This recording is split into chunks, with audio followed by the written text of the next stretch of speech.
Let's get started with this attack on civilians in Sevastopol, which was unbelievable. They're attacking civilians who have nothing to do with this conflict in Ukraine. They are just living their lives in Crimea. And when you look at this attack, in your opinion, what they're seeking for, what was the strategy, what was the tactic behind this type of attacks that the Ukrainian government, together with the United States and their allies, are doing right now? Well, first of all, Nima, there's no strategy and no tactic. This is a war of terror. Put it straightforward. And it was decided by the people who are running this war, which are, of course, in Washington and in Brussels. And Kiev is basically the lapdogs implementing the orders. And this was a typical case. Sunday here in Russia was a Christian Orthodox holiday. Very, very important. It's a day when people go out to their families. They celebrate in parks, in beaches, in case in Sevastopol. To give an idea for all of you how crazy this is, I was in Kazan, in Tatarstan, of course, capital of Tatarstan, in the middle of a Tatar folk holiday, which happens to coincide with the Christian Orthodox holiday, which is another facet of how Russia is really a multipolar nation, a civilization state. You have a Tatar holiday and a Christian Orthodox holiday, and they mingle, they interact. There were a lot of Christian Orthodox Russians in this big party in the outskirts of Kazan, which was basically a Tatar ritual from centuries ago. You know, same thing with their families, kids, everybody having a ball with Tatar food and experimenting, trying manufacture products from all sorts of provinces inside Tatarstan. And later on, that's where we learned that something awful had happened in Crimea. And also a terror attack in Dagestan. And these two attacks, very important, on the same day, on a holiday in Russia, they were intertwined. One is a missile attack against civilians, essentially, and the other one was the reactivation of a ultra-extremist Islamic cell in Dagestan. So let's start with Sevastopol, answering your question. The Ukrainians, they launched the Ukrainians know, the NATO operators, or most probably the American operators, launched 5 attack MS costing $1 million each simultaneously. This is complicated because even if you have very good air defenses, which is the case of Sevastopol, they intercepted 4 of them, but not the 5th. The 5th went through and he was shot when he was in mid-air. So what happened was the debris of the missile fell on the beach, and that caused the deaths of, unfortunately, children, and wounding at least 150 people. So this was deliberate, first of all, because there are no military targets in that area. So the day before what happened in Sevastopol and Dagestan, I was in Kazan as part of the BRICS, the first BRICS Forum of Cities and Municipalities. And Friday was the big day where there were all the meetings regarding the beginning of this new association, which is a fantastic association. We can talk about this later. And the next day, they took us on a cruise in the Volga to Sveshyak, which is a fantastic island surrounded by 3 rivers, which is very important in the history of Russia because it's where Ivan IV, also known as Ivan the Terrible in the West, organized the defeat of the descendants of the Golden Horde, of the Mongols of the Golden Horde in 1552.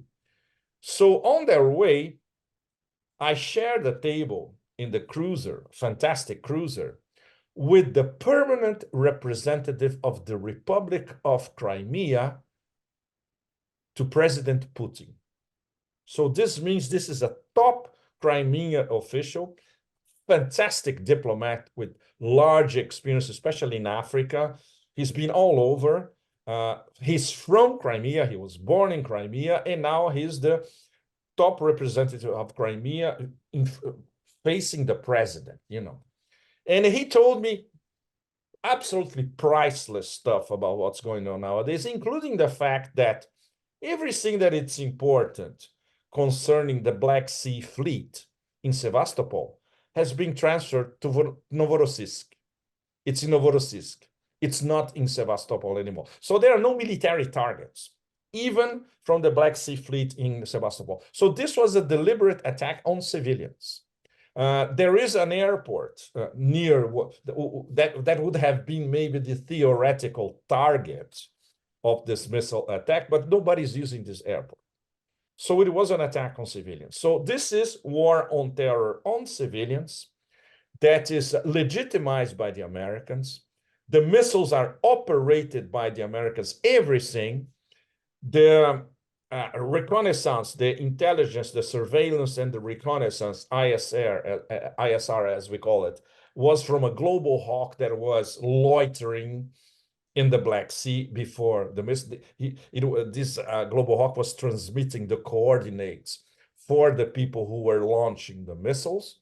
So obviously, it's no wonder that the next day, everybody from Sergei Lavrov, the foreign minister, and Nebenzia, the Russian representative at the UN, they were saying this was an American attack. The Americans are complicit. They organized everything, and everybody knows that the Ukrainians cannot even, find the toilet paper in the room. The Americans do everything, including pressing the button.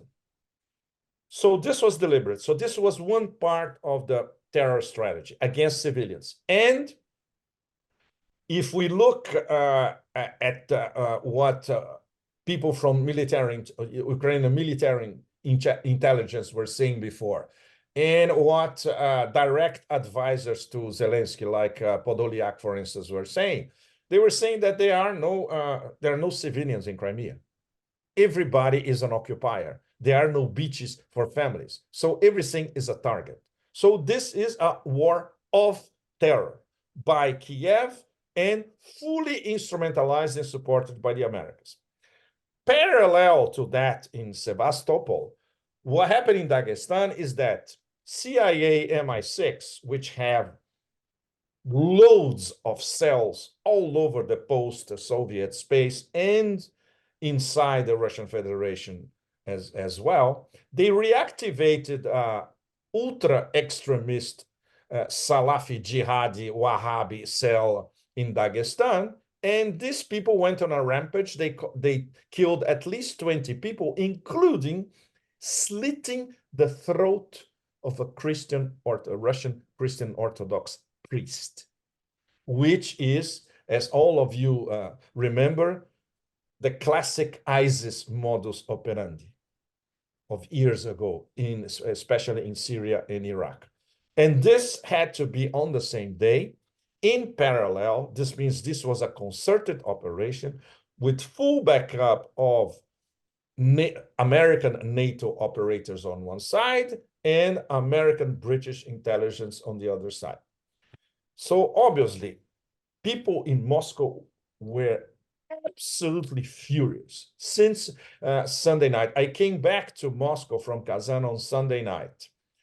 And from Sunday night until today, while we're talking, it's the topic everywhere in town. The number one topic is, okay, so this is a definitive red line. What are they're gonna do about it?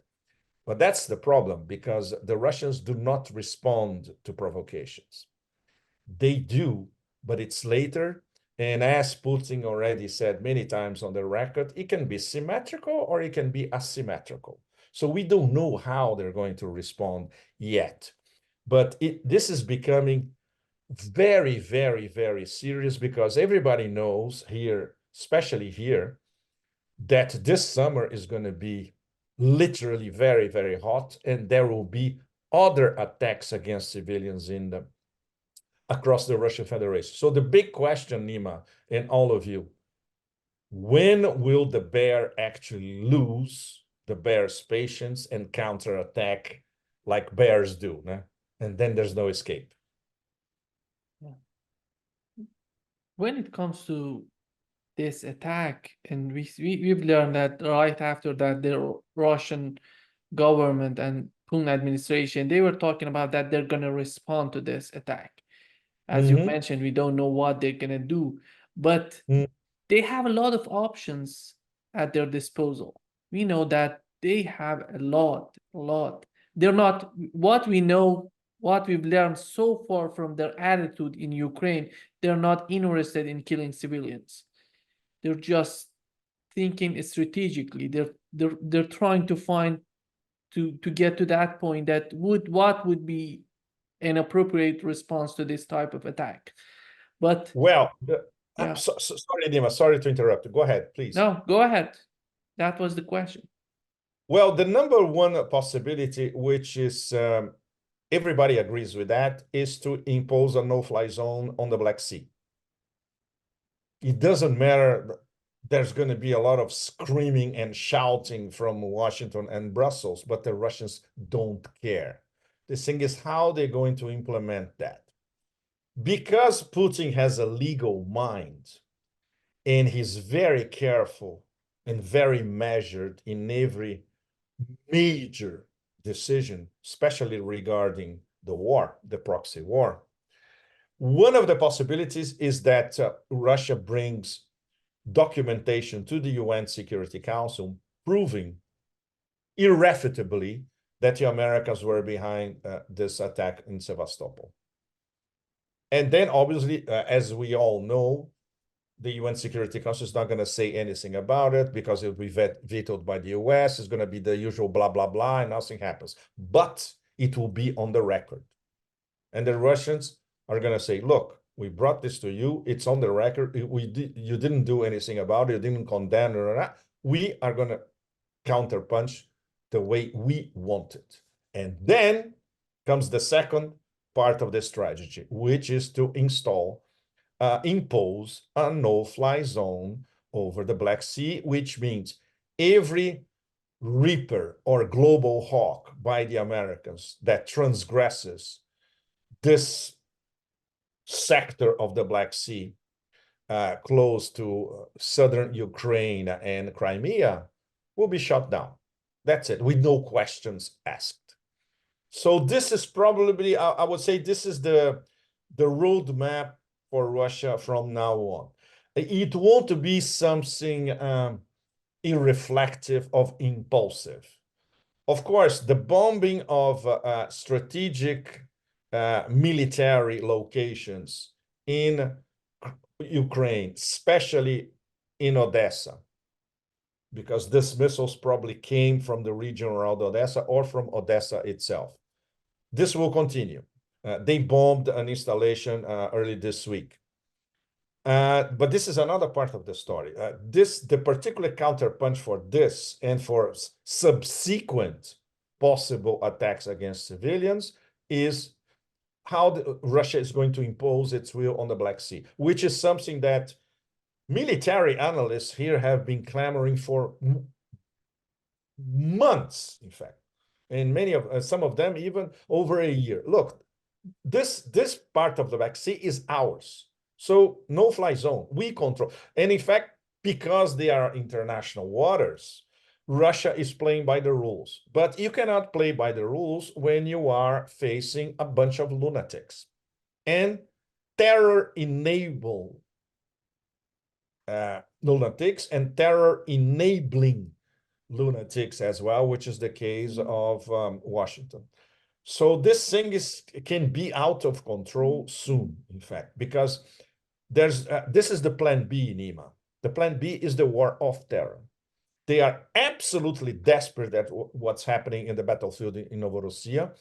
Sometimes in some of these artillery barrages that the Russians launch, you kill 2,000 Ukrainian soldiers just like that, you know.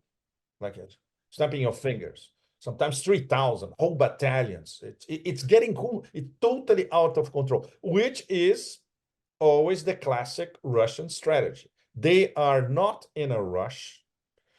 The objective number one remains total demilitarization of Ukraine. Of course, a lot of people will get killed. This is already the fourth Ukrainian army, soon is going to be the fifth. We don't know where the components of this fifth new Ukrainian army will come from. People, literally plugged out of bus stations or their own homes. But this is the Russian strategy doesn't change. But we can sense, even in the way Nebenzia at the UN and Lavrov are speaking now, they are beyond exasperated and they are very, very angry. And beware, you don't see gentlemen diplomats like this being angry like this and without consequences. Yeah. The other thing would be, as you've mentioned, it seems that they were attacking Sevastopol from Odessa.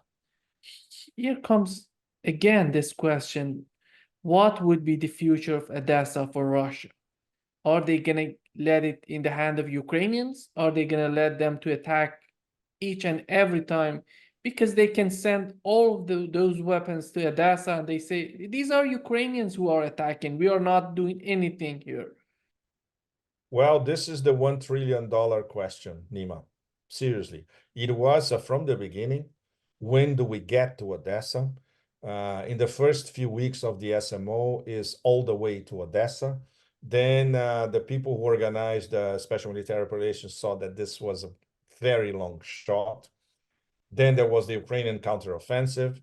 Now we are in, let's say, the ultra slow motion Russian offensive, which is basically capturing one village a week. We can go on like this for decades. It's very, very slow, but it's not about conquering territory. It's not about, it's about demilitarization, always. And Odessa is a completely different story. You cannot storm Odessa with the numbers that the Russians have at the moment. You would need at least 300,000 soldiers and loads of equipment that the Russians are saving for whatever eventuality comes up. So we can say that we can really figure out the way they are studying the chessboard.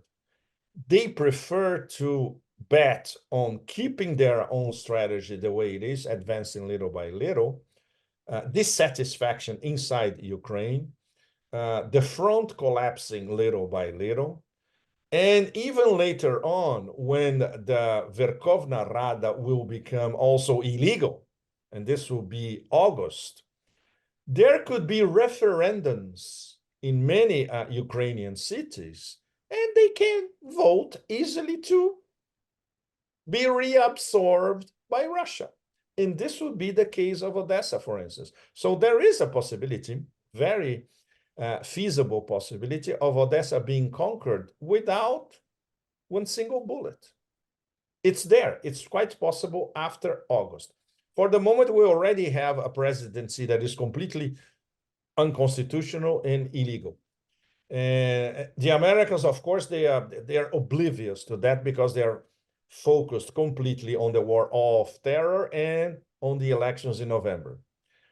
And the Europeans are just vassals. They do what the Americans tell them to do, including Macron's idea to send, in fact, the French mercenaries basically to Odessa. The original French plan was to send these mercenaries and this 2,000 French troops. Wow, they're going to conquer the world with 2,000 French troops to Odessa. So the Russians are thinking strategically long-term, and that's the difference. The Americans and NATO, they are desperate on what they're going to do this week and next week. And the Russians are thinking about the rest of the year and 2025 already. They are also prepared for the fact that this could be a very long war, which is what the Americans essentially want. And this war will be conducted and paid essentially by the Europeans. The Europeans, they still have not figured out that they are the fall guy in this whole story. Not only they will have to fight, but they have to pay for the whole thing afterwards, because the Americans will be thinking about other fish to fry, and the big fish to fry in the minds of the Republicans, if they get to power, is China. It's not Russia. So this thing can move in all sorts of ways in a very incandescent manner during the summer. But then there may be a sort of lull before the American elections. And depending on the result of the American elections, the whole thing could turn sideways. Let's put it this way. It won't end, but it could turn sideways, assuming there will be some sort of, let's say, Trump plan, which has already leaked. But what leaked is essentially a trap laid out by Trump advisors for Russia. The Russians have already examined what was proposed to Trump, and they know this is total bullshit. But during the little interregnum that Trump will have as a margin of maneuver, he wins the elections. There is this period before he enters office where the deep state are going to pounce on him. And during this interregnum, he could try to negotiate something. Nobody knows what. In fact, not even Trump knows what he will negotiate, because we're not sure that he understands what's in play in Novorossiya. You talk about France and what Macron is doing right now. He said that he's trying to negotiate, he's trying to talk with Putin, but there is no response on the Russian part. The question well, this is the joke of our evening, right, Nima? Yeah. The question is, why would Russia talk with Macron? What would come out of these talks? Is Macron still important for Russia? These are huge, these are big questions after these new elections in the European Union. How does Russia see Europe at the current phase of Europe? Well, it's absolutely irrelevant. First of all, if Macron calls, they won't pick up the phone. He's irrelevant. They actually see, they examine the domestic political situation in France very carefully here. They know exactly what's going on. They know that the end of Macronism politically is right around the corner. Literally, it's going to happen within the next 2 weeks, 3 weeks max. So there's absolutely nothing that Macron can propose to Russia, and the Russians are not interested in discussing with anybody from Europe. This is something that we heard from diplomats here these past few days, in fact. They keep repeating, there's absolutely nothing to discuss with the Europeans. And look, until the SMO, there were discussions. There were at least some, diplomatic encounters. And these diplomats, very able diplomats and ministers of foreign relations here, they are used for decades to transactionally and diplomatically and even friendly exchanges with Europe, and they don't exist anymore. And now it's going to get even worse, because this is something that last week I was advancing in one of my podcasts, that there will be a secret dinner in Brussels on Monday where they would renew von der Leyen for a second mandate. That's exactly what happened. It happened on Monday night in Brussels. On Tuesday, it was announced that the heads of government of the EU, not Viktor Orban, by the way, they had approved von der Leyen for von der Leyen 2.0 at the European Commission. So it's going to be as bad as it was before, and in fact worse, because the EU foreign policy chief is going to be that batshit crazy Estonian Kallas. So get ready. If you thought that garden jungle Borrell, stupid as he is, was bad, wait for Kallas, which is a mega Russophobe. and side by side with von der Leyen, oh my God, get ready. You know, it's worse than the harpies in traditional Greek mythology. So the Russians know all this, you know, from upside down, all around. And I said, okay, it's going to get even worse in terms of dealing with the Europeans, but they don't matter anyway, because the ones who really matter are NATO. And the ones at NATO also don't matter because they respond to the Americans. So the only proposal possibility of sitting down on the same table is if the Americans decide to sit on the table, but once again, very important, agreeing with the propositions made by Putin last week in detail. Putin made a proposal to end the war, not to freeze the war. And he left it, you know, very, very explicit and very, very clear. He knows, of course, that the Americans will tell the Europeans no, and the Americans will also refuse it. They did not refuse it explicitly. Stoltenberg for NATO already said no. But this is the same thing as the Americans telling Stoltenberg, hey, said no, say no, good boy, good dog. That's exactly what happened. So the good dog said no. This means the owner of the dog is saying no. So it goes back to the same place where we are now, Nima. The Russians will be awaiting for the next war of terror move by the Americans remote controlling the Ukrainians. They'll see how far this will go. They will keep honing their asymmetric response.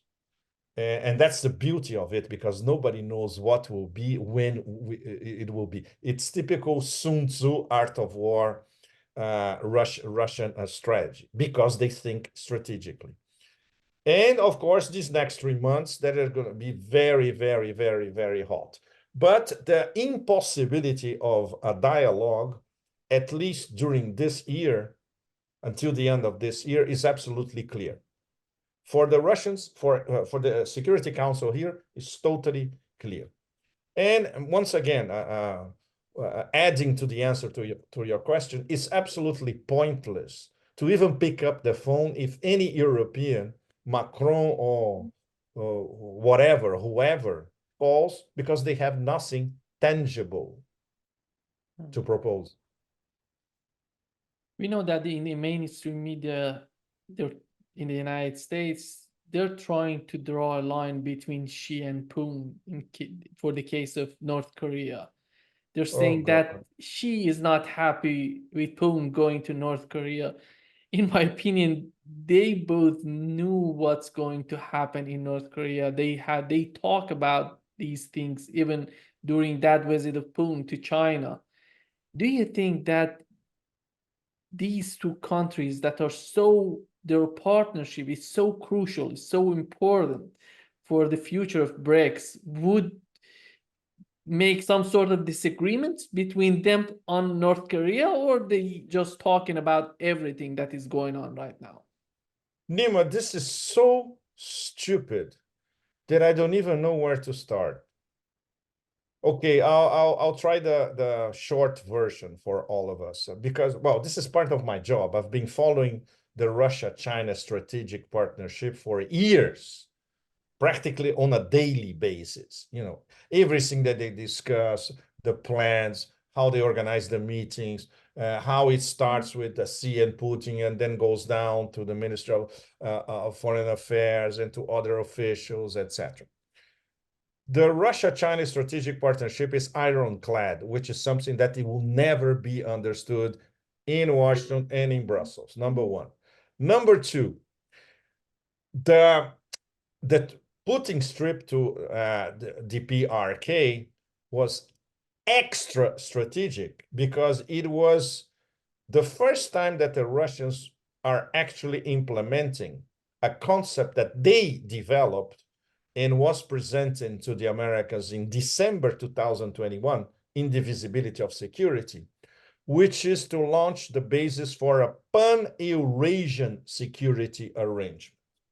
So a strategic partnership between Russia and China that already exists, augmented by a strategic partnership with the DPRK, plus the treaty that Russia and Iran are about to sign is going to be in the next few weeks. All the paperwork is ready, and it's also a strategic partnership.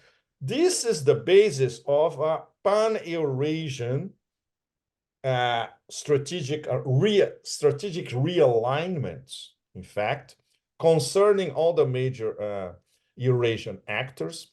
It will be discussed next month in Astana at summit of the Shanghai Cooperation Organization, where all these are members except North Korea. Or North Korea can send a delegation as observers. Turkey, by the way, is an observer. Mongolia is an observer. Afghanistan is an observer. But it's basically Russia, China, India, Pakistan, Iran, and Central Asian stands. And everybody agrees that we need a framework, a security framework for all of us major actors in. Why do you think Turkey is desperate to get inside the Shanghai Cooperation Organization? It's because they don't get in, they will be completely left out, and Turkey will be at the mercy of the Americans and NATO. And Erdogan is clever enough to see that he has his back against the wall. So Turkey will be in Astana next month as an observer, but they want, active participation. And they look, okay, can I enter your club? And then the others are going to say, can we trust this guy? So this is the big story in Astana next month, Well, so the DPRK, bringing the DPRK into the equation is brilliant because Putin introduced an element that completely destabilized the Americans in their strategy for Northeast Asia. And this didn't start with this visit, Nima, and all of you listening. You know when this started to get formulated? You won't believe it. At the St. Petersburg Forum in 2018, 6 years ago, when there was an enormous DPRK delegation. They went there to discuss business, of course, and to discuss strategic partnership with the Russians. So this took a long time because of COVID, of course, 2 years or nothing happens, etc. They have been honing their partnership and how they are going to organize themselves militarily and in trade terms as well, because this is Russia opening the doors to North Korea to export via the Far East in Russia and Siberia, and they can export to the whole of Eurasia if they want, the North Koreans, and they have some pretty good things to export. It's a manufacturing powerhouse and a scientific powerhouse, North Korea, and an IT powerhouse.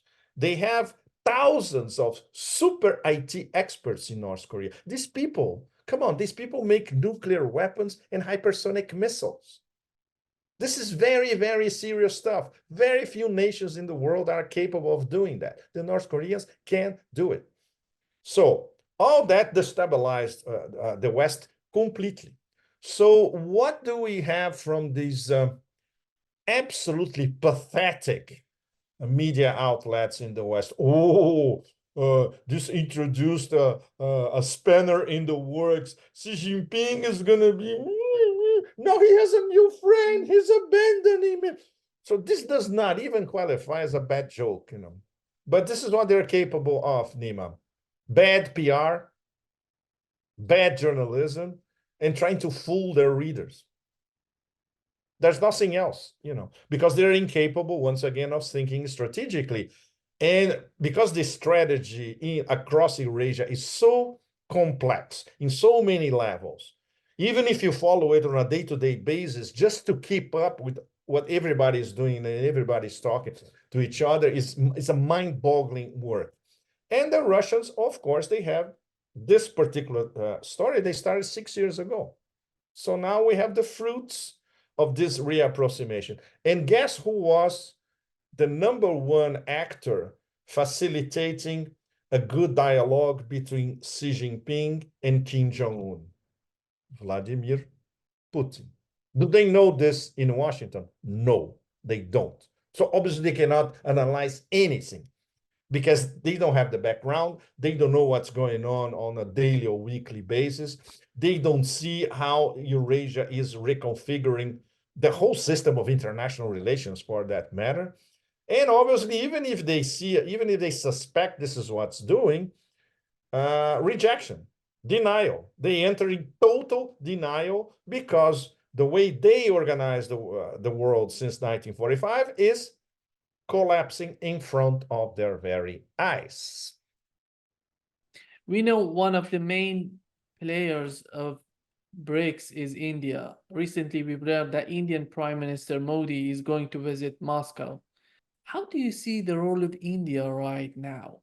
We haven't seen so far that they want to play a big role. They're trying to convince both parties, United States, G7 on one side, and together they're part of BRICS, but it seems to me that they're trying to play both sides. How do you see the role of India right now? How important are they in this whole game?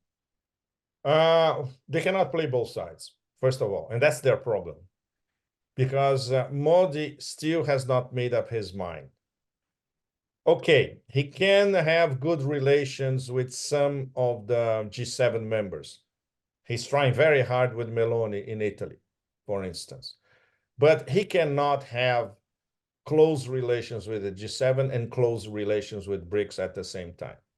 So this visit will be very, very, very peculiar in a sense that may clarify, at least a little bit, where India is going.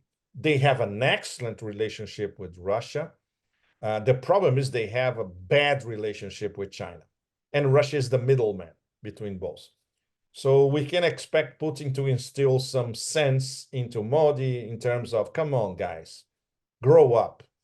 Solve your problems with China. You are an important member of BRICS. If you don't, you won't be an important member of BRICS anymore. So it's your choice. And you know where the future is. The future is not the US or NATO. The future is here, BRICS. And we are building it. And we want to build it with you. For instance, we are building the International North-South Transportation Corridor with main actors, Russia, Iran, India. We are investing in Iran to make it easier for the corridor to start working seamlessly from St. Petersburg and Moscow, across Russia to Astrakhan, then across the Caspian to Iranian ports in the Caspian, and then all the way to southern Iran, and then all the way to Mumbai. So you're going to profit from it. You can export more. We can export more to you, and you can export more not only to us, but to Iran and to Central Asia, because from Iran, that famous road that you helped build to the Afghan border, you can start exporting to Afghanistan and to Central Asia as well. So it's your interest to be an active member, not only of this transportation corridor, but of our bigger BRICS policy as a whole. So everybody is everybody from everywhere is very curious to what if Modi will understand how complex the game is, and he has now to make his move. And this is only a few months before the BRICS summit in Kazan in October, where Modi has to come as one of the main protagonists and not as a sideshow. Yeah. The other thing would be, it seems that European countries together with the United States is going to send the first tranche of frozen Russian assets to the pocket of the military industrial complex, and then send weapons to you mean follow the stolen money, right? exactly. Unbelievable. And it seems that Hungary is not happy with this situation because it's the European Union decided to bypass Hungary, and they didn't just care about their opinion. And even the foreign minister of Hungary, he said that this is a shameless violation of red lines. And how do you see the situation right now within the European Union? These countries like Hungary is not happy at all with the situation. No, it's collapsing from the inside, Nima. The presidency of the EU is going to be Hungary's. this is going to be quite something, because we're going to have Viktor Orban clashing directly with the toxic Medusa von der Leyen. This is going to be something to watch.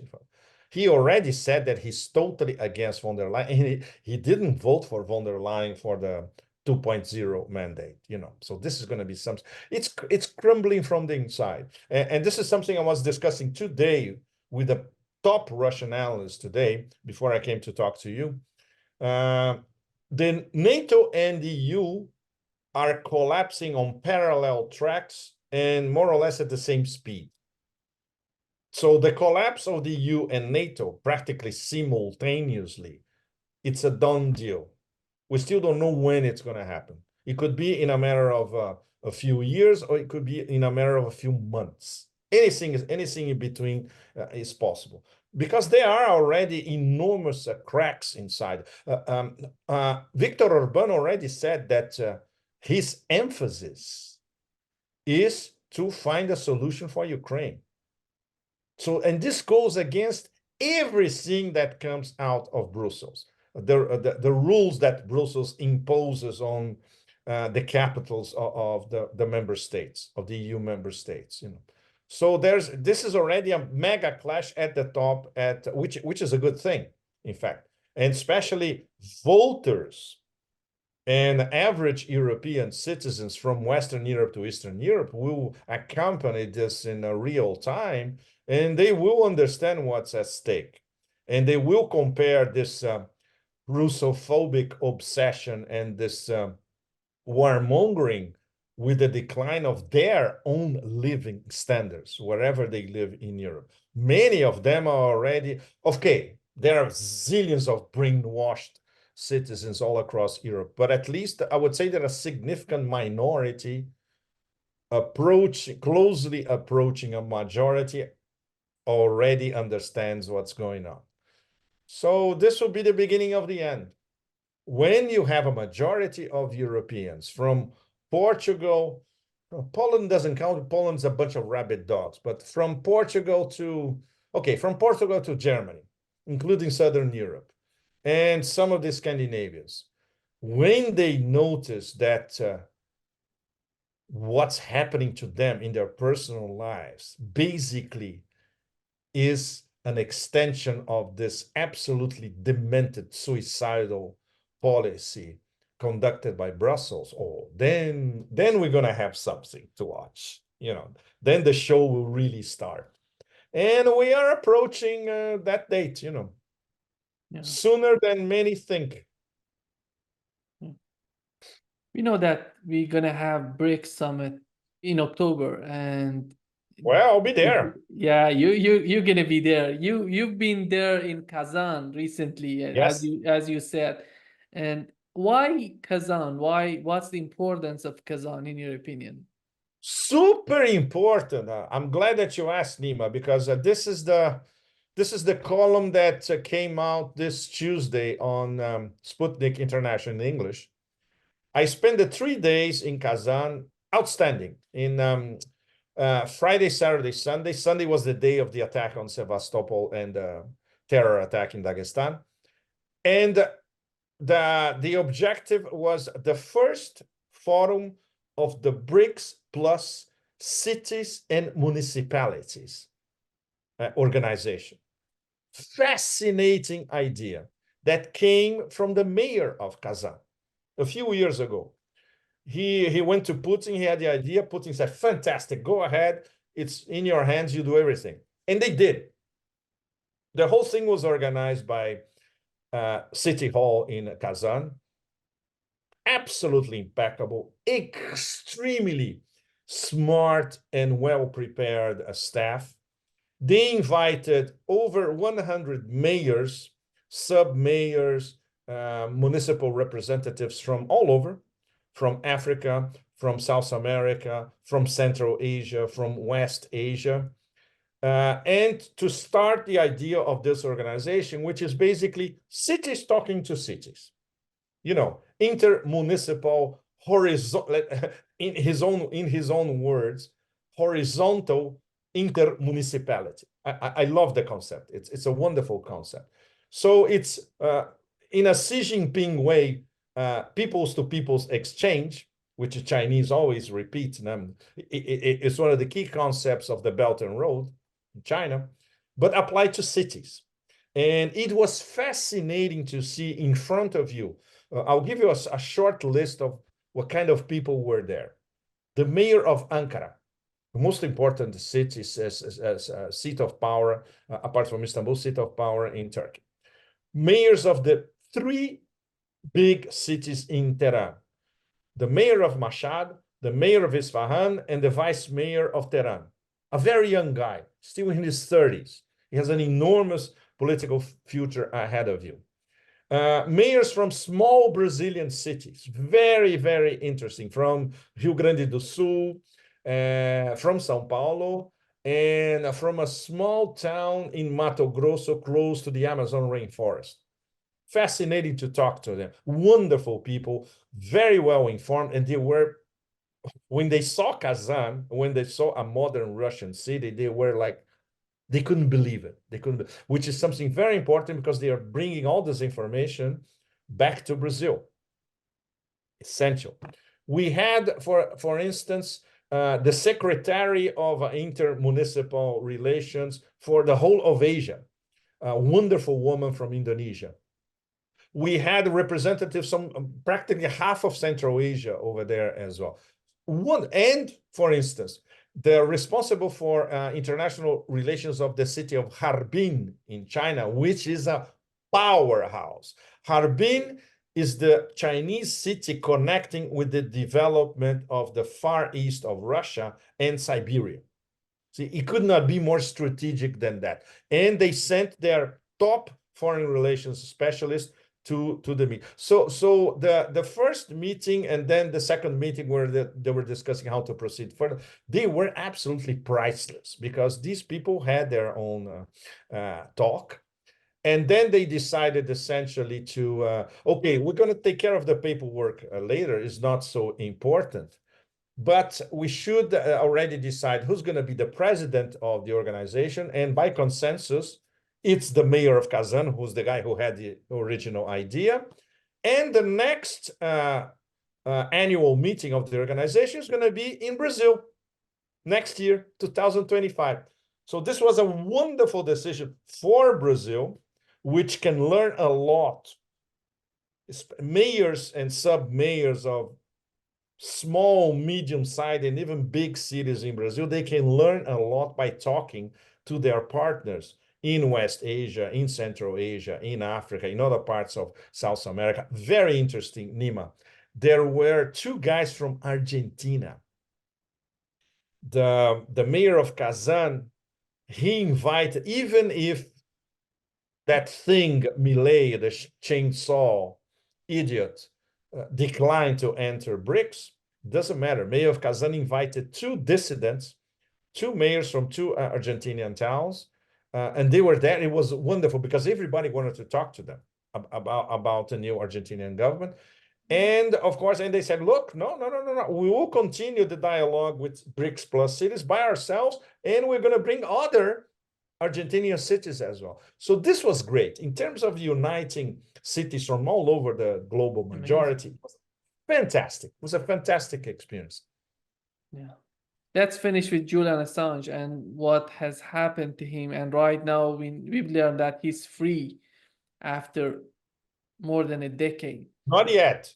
Not yet. Yeah. He's gonna, yeah. As we speak, we're still waiting. Because he has to plead guilty. Exactly. This is the point. This is very tricky. This is something that was being discussed for weeks between Julian's lawyers and the US Department of Justice. They were trying to find a face-saving way for the Americans, in fact, not for Julian. And obviously, the Americans were desperate because the order came from above.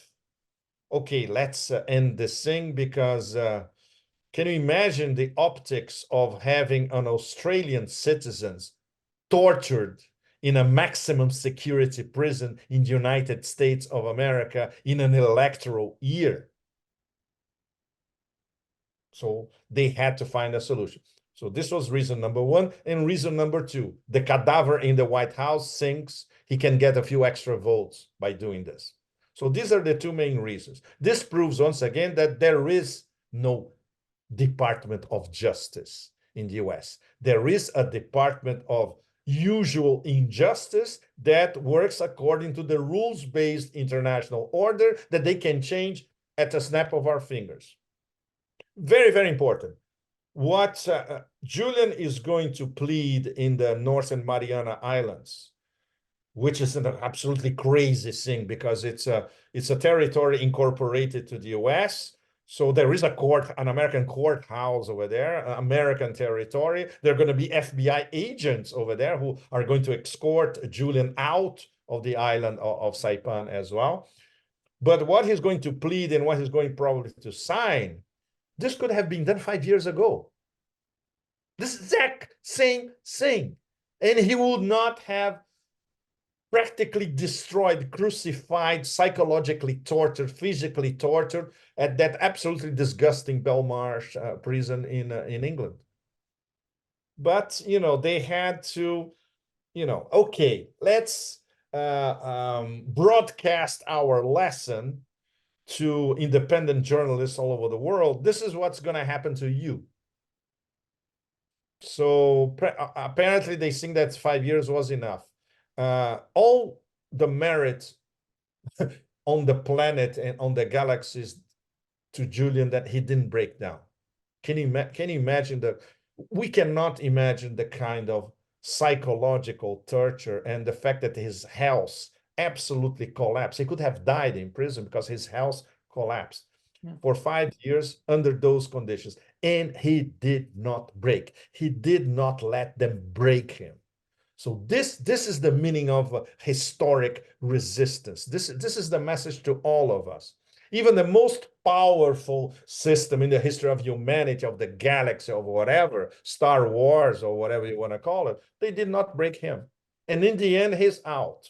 Of course, there may be a lot of conditionalities linked to this plea deal. Maybe he could be under surveillance in Australia.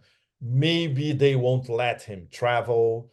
Maybe he cannot say some things, otherwise people are going to knock at his door again. We don't know. We still don't know. But the fact that at least he's contemplating the possibility of being, after Wednesday, on Thursday, he will be a free man in his homeland in Australia, in itself is something absolutely stratospheric in terms of something auspicious finally happening in a year that is very, very inauspicious like this one. But there's an element that even if a lot of people are arguing that this does not set a precedence, but you can never tell with the Americans because there are no rules. They make and they demake the rules the way they want it. So the fact that he has to plead guilty to one of the counts, which is obtaining and using classified information, this is very serious for all of us independent journalists and analysts, because the Americans can always use it as a precedent to go after any one of us anytime they want, even if legally this does not set a precedent. We know that they break the rules all the time. The Russians are the first ones to know. So we still don't know how this is going to proceed, but at least the actual image of Julian on a plane, especially the images of Julian on a plane before he arrived, landed in Bangkok, and then take another plane to go to Mariana Islands. These images are going to stay for the whole planet, and the whole global majority understand what that means, you know. Yeah. Very, very powerful and very emotional for all of us who have been following this story for what, 14 years?